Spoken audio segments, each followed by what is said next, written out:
नई नवेली बहू पीहू को आए हुए अभी महीने भर भी नहीं हुए थे, पर पता नहीं क्यों उसके चेहरे पर नूर नजर नहीं आता था। शायद किसी बात से नाराज है, हर पल यही प्रतीत होता था। सास कौशल्या जी ने कई बार पूछने की कोशिश की, पर हर बार पीहू टाल जाती थी। कौशल्या जी भी यही सोचती रह जाती थी, क्या पता अभी अभी शादी हुई है, नए घर में मन लगने में भी वक्त लगता है, इसलिए शायद बहुत ज़्यादा बोल नहीं पा रही है और चुप ही रहती है। एक दिन अचानक बिना बताए ही पीहू को लेने उसका भाई आ गया। अभी नई नई शादी हुई थी, इस कारण से कौशल्या जी ने भी मना नहीं किया। बहू के जाने के बाद कौशल्या जी ने अपने बेटे ओम से कहा, बेटा क्या बात है, बहू चुप चुप ही रहती है और चेहरे से भी लगता है जैसे कोई नाराजगी हो, कोई बात है क्या? पता नहीं मम्मी, मुझे तो ऐसा कुछ नहीं लगता, ओम ने जवाब दिया। शायद मेरी गलत फहमी हो, पर फिर भी एक बार मन टटोल कर देख, क्या पता जो मुझसे न बोल पा रही हो तुझसे बोल दे। ठीक है, जब आएगी तब बात करके देख लूँगा, कहकर ओम अपने ऑफिस चला गया। शाम को जब ओम घर आया तो देखा कौशल्या जी उदास बैठी हैं।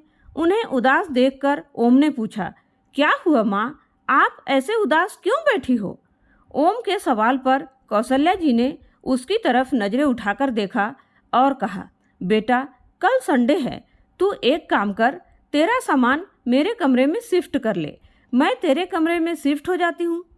अरे, अचानक से कमरा शिफ्ट करने की बात कहाँ से आ गई, और क्या परेशानी है जो कमरा शिफ्ट कर रहे हो? ओम सुशीला जी के पास बैठता हुआ बोला, बेटा मैं अकेली तो जी हूँ, तेरे पापा हैं नहीं, भला इतने बड़े कमरे का मैं क्या करूँगी, इसलिए बड़ा कमरा तुम ले लो और मेरा सामान तेरे कमरे में शिफ्ट कर दे। अरे माँ, रहने दो ना, क्या ज़रूरत है, आराम से रह तो रहे हैं, वैसे भी पीहू यहाँ है नहीं, वो क्या सोचेगी, और लोग पीहू के बारे में क्या क्या बातें बनाएंगे। आते ही सास को उसके कमरे से निकाल दिया। ओम हंसते हुए बोला। उसकी बात सुनकर कौशल्या जी चुप हो गई, पर दूसरे दिन ओम के पीछे पड़कर उन्होंने कमरा शिफ्ट करवा ही दिया। जब सब सामान कमरों में शिफ्ट हो गया तो कौशल्या जी बोली, बेटा एक काम कर, तेरे ससुराल से जो सोफा आए हैं ना, वो भी यही कमरे में रख ले। उनकी बात सुनकर ओम बोला, माँ तुम्हारे दिमाग में चल क्या रहा है, पड़े रहने दो ना, बाहर मेहमान आएंगे तो बाहर बैठने के काम आएंगे। अरे, पर हमारे अपने भी तो सोफ़ा है ना बेटा, वो रख लेंगे हॉल में। अरे माँ, कैसी बातें कर रही हो, नए सोफ़े हैं, हॉल में ज़्यादा अच्छे लगेंगे। नहीं नहीं, बहू के नए सोफ़े हैं, उसके कमरे में ही अच्छे लगेंगे। उसकी बात सुनकर ओम एक पल के लिए चुप हो गया, फिर बोला, किसी ने कुछ कहा है क्या? अचानक से ओम के सवाल को सुनकर कौशल्या जी झूठ, नहीं नहीं, किसी ने कुछ नहीं कहा, बस उसे कमरे में रख दो।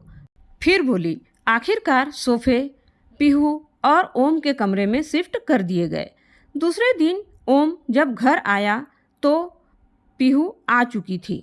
ओम को बड़ी हैरानी हुई, क्योंकि पीहू का भी कुछ दिन आने का बिल्कुल भी मूड नहीं था। अब ओम नोटिस करता था कि पीहू और कौशल्या जी के बीच में अजीब सा तनाव था। दोनों खुलकर बातें नहीं करती थी। कुछ दिनों के बाद पीहू दोबारा मायके गई। उस दिन भी ओम शाम को लौटा तो कौशल्या जी चुपचाप उदास बैठी हुई थी। ओम ने फिर इसका कारण पूछा तो कौशल्या जी ने कहा, बेटा तू पूजा घर मेरे कमरे में शिफ्ट करा दे, कम से कम सुबह मैं पूजा करूं तो तुम लोगों को डिस्टर्ब न हो। अरे, तुम्हें किसने कहा माँ कि हमें सुबह डिस्टर्ब होता है? उसकी बात सुनते ही कौशल्या जी एकदम से हड़बड़ा गई। अरे, वो किसी ने कहा नहीं, पर वह क्या मुझे दिखता नहीं है? तुम लोग भी डिस्टर्ब होते होंगे, बस तू तो पूजा घर मेरे कमरे में शिफ्ट करा दे। इससे पहले कि ओम कुछ पूछता, कौशल्या जी ऐसा कहकर रसोई में ओम के लिए चाय बनाने चली गई। अब ओम के मन में भी हलचल सी होने लगी थी। आखिर कुछ तो है, जब भी पीहू मायके जाती है तभी माँ यह अजीब सी जिद क्यों करती है? पहले कमरा और अब पूजा घर। जब पीहू घर पर होती है तब भी माँ और उसके बीच अजीब सा तनाव लगता है। कुछ तो बात है पर माँ बता नहीं रही है। वहीं सोफे पर कौशल्या जी का फोन पड़ा हुआ था। ओम ने उठाकर चेक किया तो उसमें शाम को पीहू की मम्मी का फोन आया हुआ था। ओम को सच में अब तो कुछ गड़बड़ होने का एहसास होने लगा था। दोबारा कौशल्या जी से पूछा भी पर वह टाल गई। आखिरकार उनकी जिद के कारण ओम को पूजा घर भी उनके कमरे में शिफ्ट करना पड़ा और दूसरे दिन ओम जब घर लौटा तो वाकई वह देखकर हैरान रह गया कि पीहू मायके से आ गई। पर जब माँ ही नहीं बताना चाहती थी तो आखिर ओम पूछे किससे? पीहू से उसने बात की तो उसने सिर्फ इतना ही कहा, अब माँ की इच्छा है कि वह क्या करना चाहती है तो मैं क्या कर सकती हूँ। उसके आगे ओम भी कुछ न कह सका। पर शक का कीड़ा तो उसके दिमाग में बैठ गया था। आखिर उसका शक यकीन में बदल गया जब कुछ दिन बाद पीहू वापस मायके गई। इस बार कौशल्या जी ने ओम से पीहू के दहेज में आया हुआ टीवी पीहू के कमरे में लगाने को कहा। इस बार ओम बिगड़ गया। ये क्या है माँ, आखिर ये क्या लगा रखा है आपने? जब भी पीहू मायके जाती है आप बस यही बात करने लग जाती हैं, इसको यहाँ सेट करो, उसको वहाँ सेट करो। आखिर चल क्या रहा है आपके मन में? बताती क्यों नहीं हो आप? ओम को इस तरह चिल्लाता देख कौशल्या जी की आंखों में आंसू आ गए और वह लगभग रोती हुई बोली, बेटा मैं तो बस यही चाहती हूँ कि तुम दोनों खुश रहो। आखिर मेरी उम्र ही कितनी बची है? मेरे कारण तुम्हारे घर न बसे, मैं ऐसा कभी नहीं चाहूँगी। कौशल्या जी की बातें सुनकर ओम हैरान रह गया। फिर बड़े प्यार से कौशल्या जी से पूछा, माँ सच सच बताओ हो क्या रहा है? रोते रोते कौशल्या जी ने जो बात कही वह सुनकर ओम के पैरों तले जमीन खिसक गई। कौशल्या जी को रोता देखकर ओम का मन रो रहा था पर फिर भी उसने हिम्मत करके बड़े ही प्यार से कौशल्या जी से पूछा, माँ बात क्या है? जब तक बताओगी नहीं समस्या का समाधान कैसे निकलेगा? ओम को इस तरह बोलता देख कौशल्या जी ने रोते रोते ही उसका हाथ पकड़कर, पहले वादा कर तू नहीं छोड़ेगा मुझे, मैं अकेले कैसे रहूँगी तेरे बिना? तेरे पापा भी नहीं हैं, भगवान के लिए मुझे वृद्धाश्रम भी मत छोड़ना बेटा। मैं तुम लोगों को परेशान नहीं करती हूँ, पता नहीं सब कुछ अपने आप हो जाता है। अरे माँ आप भी कैसी कैसी बातें कर रही हो? जो भी है खुल कर बताओ। और मैं क्यों छोड़कर जाने लगा भला आपको? मैं कहीं नहीं जा रहा हूँ छोड़कर आपको, आपके साथ ही रहूँगा। और कौन कह रहा है आपको कि मैं आपको वृद्धाश्रम छोड़ने वाला हूँ? यह घर आपका है, जिस दिन आपको ऐसा लगे मुझे घर से निकाल देना। जब कौशल्या जी को प्रमोद की बातों पर विश्वास हुआ तब कौशल्या जी ने बोलना शुरू किया, याद है तुम्हारी शादी के बाद जब पीहू का भाई उसे अचानक लेने आया था और वह मायके गई थी तो मुझे तो यही लगा था कि उसके मायके वालों को उसकी याद आ रही है। लेकिन उसके जाने के बाद पीहू की माँ का फ़ोन आया था, तब मुझे पता चला कि पीहू ने उसे फ़ोन करके बुलाया था। समधन जी कह रही थी कि मैंने उसका सारा दहेज अपनी बेटी और दामाद के इस्तेमाल के लिए दिया है, लेकिन आपने सारा सामान हॉल में रखवा दिया। सिर्फ एक पलंग, अलमारी और ड्रेसिंग उनके कमरे में रखकर आपने अपने कर्तव्य की इतिश्री कर ली। आपकी तो उम्र हो गई है, आप उस सामान को अपने पास रखकर क्या करेंगे? लेकिन कम से कम बच्चों की इच्छाओं का सम्मान कीजिए। अब तो मेरी बेटी उस घर में तभी आएगी जब उसके कमरे में यह सारा सामान सजेगा। अब तू ही बता बेटा कि तेरे उस छोटे से कमरे में सारा सामान कैसे आता? इसलिए मैंने तुझसे कहा कि मेरा सामान तेरे कमरे में शिफ्ट कर दे और तू मेरा कमरा ले ले, तो कम से कम बहू का दहेज का सामान तो आ ही जाएगा। लेकिन जब पीहू दूसरी बार मायके गई तब भी मुझे यही लगा कि उसे अपने माता पिता की याद आ रही है, लेकिन यह भी मेरी गलत फहमी ही साबित हुई। पीहू वहाँ पहुँची कि थोड़ी देर बाद ही उसकी माँ का फ़ोन आया और कहने लगी कि पीहू को मेरे कारण अपनी गृहस्थी बसाने में बहुत दिक्कत होती है।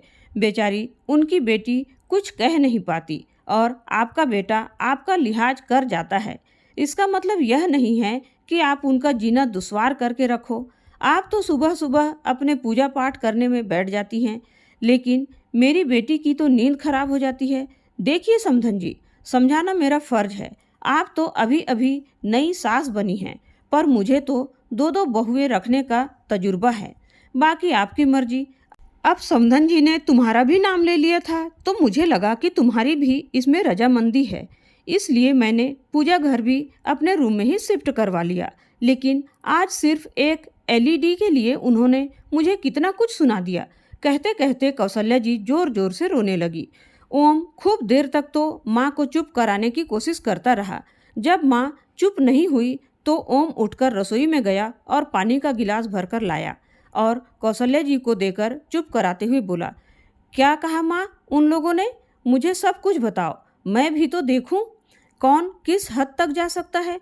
आखिर कौशल्या जी थोड़ी तसल्ली खाकर बोली, समधन जी कह रही थी कि इस उम्र में क्या मोह माया के चक्कर में पड़ी हो।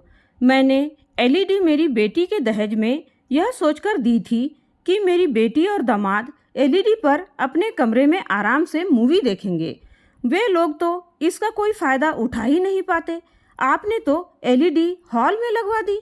मेरी बेटी और दामाद को मूवी की जगह इस पर आपके सत्संग चलते हैं।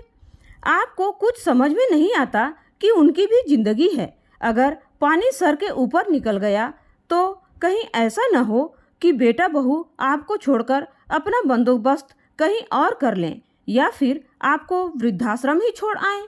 गलती सारी आपकी होगी, लेकिन बदनाम मेरी बेटी हो जाएगी।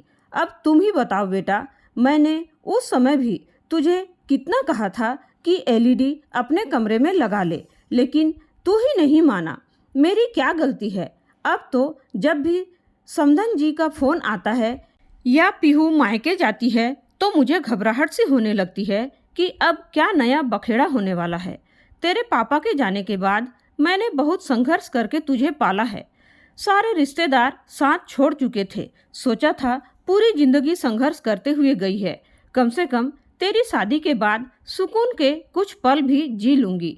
पर सच कहूँ बेटा तो मुझे अब बहुत डर सा लगने लगता है। कहते कहते कौशल्या जी के हाथ कांपने लगे थे, जीभ लड़खड़ाने लगी थी।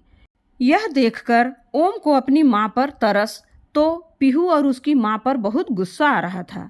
क्या हालत कर दी है उन लोगों ने मेरी माँ की। जैसे तैसे अपने गुस्से को कंट्रोल कर ओम कौशल्या जी को हिम्मत देते हुए बोला, माँ आपको मुझ पर बिल्कुल भी भरोसा नहीं था क्या? आपको शुरुआत में ही मुझसे सब बातें बोल देनी चाहिए थी ना। बेवजह परेशान होती रही। आप अगर शुरुआत में ही आप बोल देती तो उसका हल तभी निकल जाता। नहीं बेटा, ऐसी बात नहीं है। जिस तरह से संबंधी बातें करते थे मुझे लगता था कि शायद इसमें तेरी भी रजामंदी है। एक दो बार सोचा भी कि तुझसे पूछ लूं, फिर मुझे लगा कि सामान शिफ्ट करने से ही सारी समस्या का हल निकल रहा है तो गलत क्या है। पर इस बार तो समधन जी कुछ ज़्यादा ही बोल गई।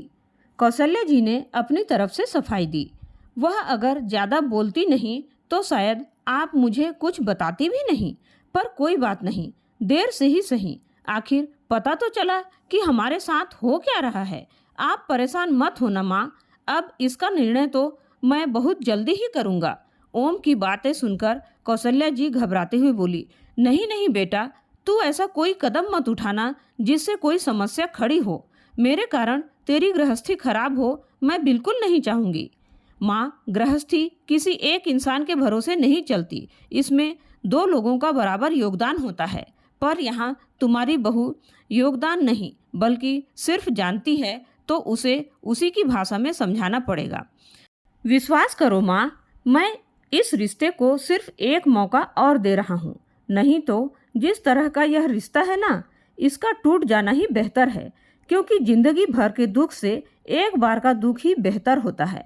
बस अपने बेटे पर विश्वास रखिए, कल का दिन कुछ अलग ही कहानी लेकर आएगा। दूसरे दिन जब कौशल्या जी उठी तो देखा ओम जाग चुका था और फोन पर किसी से बातें कर रहा था। थोड़ी देर बाद कौशल्या जी चाय बनाकर ले आई और दोनों माँ बेटा चाय पीने बैठे। इतने में ही दरवाजे की डोरबेल बजी। कौशल्या जी ने जाकर दरवाज़ा खोला तो सामने 3 लोग खड़े थे। कौशल्या जी ने हैरानी से उन लोगों से पूछा, आपको किससे मिलना है? तो उनमें से एक लड़का बोला, मैडम जी, हमें ओम भैया ने बुलाया है, आप उन्हें बुला दीजिए ताकि हम हमारा काम शुरू कर सकें। इतने में खुद ओम बाहर आ गया और आते ही बोला, अरे आ गए आप लोग, चलिए जल्दी जल्दी काम निपटाना है, मैं आपको बता देता हूँ कौन कौन सा सामान उठाना है। इतने में कौशल्या जी बोली, ओम, कौन सा सामान उठाने की बात कर रहे हो? मुझे बताओगे आखिर चल क्या रहा है? माँ, बस मेरा साथ दो, हर समस्या का समाधान होता है।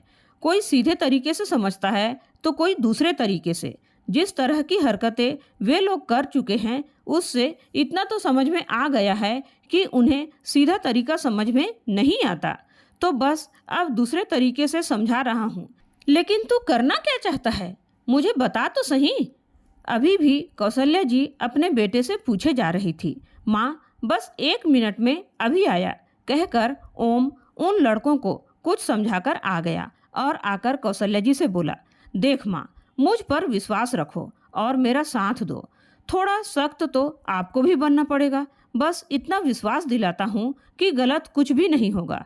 फिर ओम ने अपनी योजना माँ को समझाया। सुनकर कौशल्या जी बोली, सब ठीक तो होगा ना बेटा?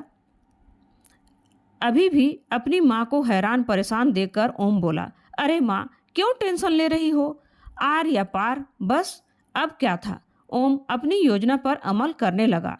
2 घंटे बाद ओम अपने ससुराल के दरवाजे पर था।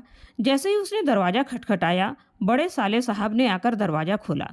उस समय घर के लोग नाश्ता कर रहे थे। उसे घर आया देखकर सब लोग हैरान रह गए। पीहू की दोनों भाभी भी रसोई से निकलकर बाहर आ गई। खुद पीहू और उसकी माँ उसे वहाँ देखकर हैरान थी। इतने में ससुर जी बोले, अरे ओम जी, आज अचानक आप यहाँ, सब खैरियत तो है ना? हाँ हाँ पापा जी, आप फिक्र मत कीजिए, सब खैरियत है। इतने में बड़े भैया भी बोले, अरे खड़े खड़े सब देख क्या रहे हो, ओम जी आए हैं, उनके लिए भी चाय नाश्ता लगाओ। ओम ने बड़ी विनम्रता से हाथ जोड़कर कहा, नहीं भैया, मैं नाश्ता नहीं करूँगा, अभी मैं जल्दी में हूँ, ऑफिस भी जाना है। वो तो मैं ये सामान रखवाने आया था। ओम की बातें सुनकर सब आश्चर्य से एक दूसरे की शक्ल देखने लगे। आखिर पीहू की माँ ने कहा, दामाद जी, कौन सा सामान रखने की बात कर रहे हैं आप? उनकी बात सुनकर ओम मुस्कुराया और बोला, वही जो बाहर ट्रक में है। ट्रक में? सब हैरान रह गए और फटाफट निकलकर बाहर आए। देखा तो ट्रक में वह सारा सामान रखा था जो पीहू की मायके वालों ने उसे दहेज में दिया था।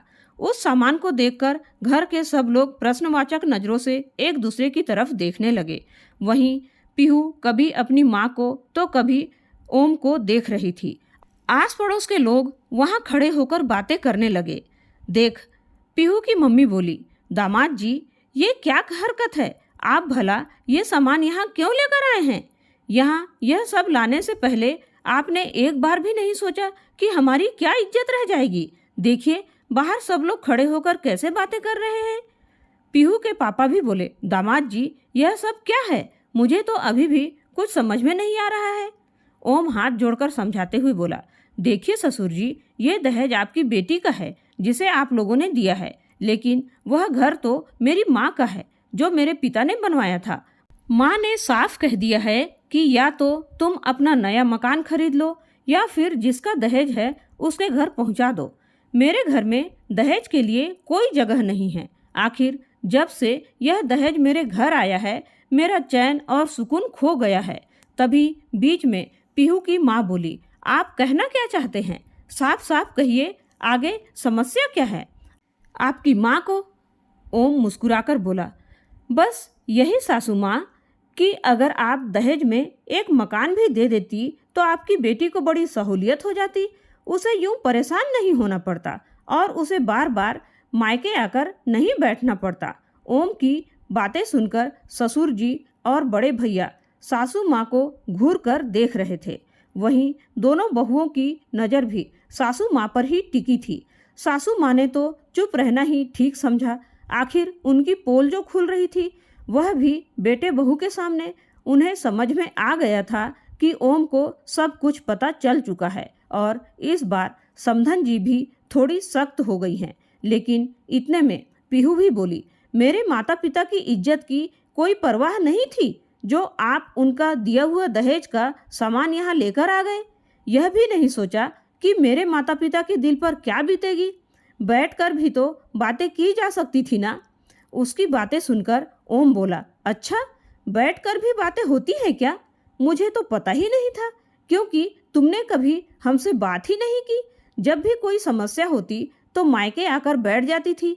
पीछे से सासू माँ फोन करके मेरी माँ को परेशान करती थी। यहाँ तक कि मेरी माँ को धमकी भी दे डाली कि उनकी बात नहीं मानी गई तो कल को बेटा बहू अलग हो जाएंगे या उनको वृद्धाश्रम छोड़ाएंगे। तब तुम्हें मेरी माँ के बारे में ख्याल आया था? अब पीहू को भी कुछ कहते न बना, पर अब घर में सबको पीहू और सासू माँ के बारे में पता चल चुका था। आखिर बेटी कैसी भी हो, आखिर है तो बेटी ही। एक पिता उसका घर टूटने कैसे दे सकता था? उसका घर ना टूटे इसलिए ससुर जी हाथ जोड़कर ओम से बोले, माफ़ करना दामाद जी, हमें तो लगता था कि हमारी बेटी हमसे मिलने खुशी खुशी आई है, वह भी आप लोगों की रजामंदी से। पर आज तक जो कुछ हुआ सो हो गया, पर आज के बाद ऐसी कोई हरकत नहीं होगी जिसके कारण आपको या समधन जी को परेशान होना पड़े। अब आप भी हमारा थोड़ा सम्मान रख लीजिए। आप इस दहेज के सामान को यहाँ से रवाना कर दीजिए। अपने ससुर जी को हाथ जोड़े देखकर ओम ने उनके हाथ को अपने हाथ में लेकर कहा, माफ़ करना पापा जी, मैं यह सब नहीं करना चाहता था, पर जिस तरीके से कल मेरी माँ को मैंने रोते देखा तब जाकर मैंने यह कदम उठाया। आखिरकार ससुर जी ने दहेज के ट्रक को वापस ओम के घर भिजवा दिया और खुद पीहू और अपनी पत्नी को लेकर ओम के घर की तरफ रवाना हुए। वहां जाकर समधन जी से माफ़ी मांगी और भविष्य में ऐसा नहीं होगा, ऐसा उनको आश्वासन दिया। क्या प्रमोद ने सही किया? दोस्तों, अपनी राय कमेंट करके ज़रूर बताएं और यह कहानी कैसी लगी यह भी ज़रूर बताएं। कहानी को अंत तक सुनने के लिए आपका बहुत बहुत धन्यवाद दोस्तों।